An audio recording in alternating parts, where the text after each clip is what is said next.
মোৰ প্ৰথম পৰিচয় মই এজন অধিবক্তা 2011 চনৰ আগলৈকে মই যদিও বা স্বদেশী জাগৰণ মঞ্চৰ লগত জড়িত হৈ আছিলো কিন্তু মোৰ প্ৰথম পৰিচয় আছিল অধিবক্তা হিচাপে 2011 চনত ভাৰতীয় জনতা পাৰ্টিয়ে মোক পূব গুৱাহাটী সমষ্টিৰ পৰা টিকট প্ৰদান কৰি তেতিয়াৰ কংগ্ৰেছৰ লগত যুঁজবাগৰ কৰিবলৈ তেখেতসকলে মোক মনোনীত কৰে আৰু সেই নিৰ্বাচনত তেনে অলপ ভোটৰ বাবে মই পৰাজিত হওঁ মোৰ এটা দৃঢ়তা আছে যে মই কোনোবা এটা কাম হাতত ললে সেই কাম অসম্পূৰ্ণ হিচাপে থৈ যাবলৈ ভাল নাপাওঁ গতিকে 2011 চনৰ পৰাজয়ৰ পিছতো আপোনালোকে মোক যিভাৱে মৰম আকৱালি দিলে সেই মৰম আপোনালোকৰ হেপাহ আপোনালোকৰ সমৰ্থনৰ মাধ্যমেৰে মই নিৰন্তৰ কাম কৰি 2016 চনৰ পোনপ্ৰথমবাৰৰ বাবে প্ৰায় লক্ষাধিক ভোটৰ ব্যৱধানত কংগ্ৰেছক পৰাজিত কৰি মই প্ৰথমবাৰৰ বাবে বিধায়ক হওঁ 2021 চনৰ কা আন্দোলনৰ বিভীষিকাৰ মাজতো কোভিডৰ আতংকৰ মাজতো যি নিৰ্বাচন হৈছিল সেই নিৰ্বাচনত মই পুনৰবাৰ ৯৭,০০০ ভোটৰ ব্যৱধানত মই কংগ্ৰেছৰ প্ৰাৰ্থীগৰাকীক পৰাজিত কৰি আপোনালোকৰ বিধায়ক হিচাপে নিৰ্বাচিত হৈছিলোঁ গতিকে এটা দশক মই আপোনালোকৰ প্ৰতিনিধি হিচাপে আপোনালোকৰ বিধায়ক হিচাপে অসম বিধানসভাত আপোনালোকক প্ৰতিনিধিত্ব কৰিছিলোঁ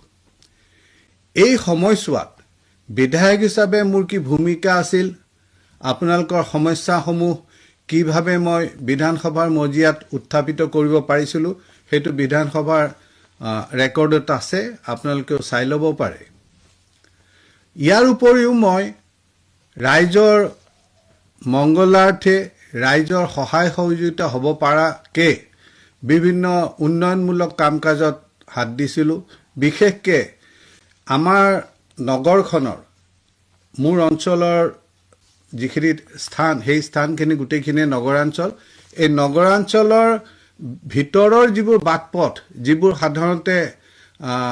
কাৰো চকুত নপৰাকৈ থাকি যায় সেই বাটপথবোৰ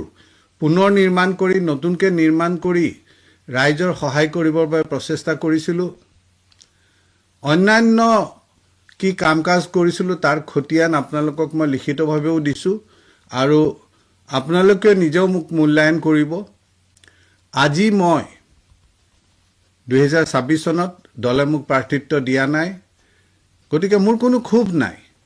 মই আপোনালোকৰ লগ পালোঁ আপোনালোকৰ লগত প্ৰায় এক দশক ধৰি কাম-কাজ কৰিলোঁ আপোনালোকৰ মৰম চেনেহে মোক এটা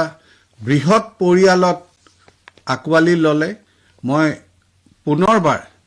আজি আপোনালোক সকলোকে মোৰ ধন্যবাদ আৰু কৃতজ্ঞতা জ্ঞাপন কৰিছোঁ আৰু আশা কৰিছোঁ যে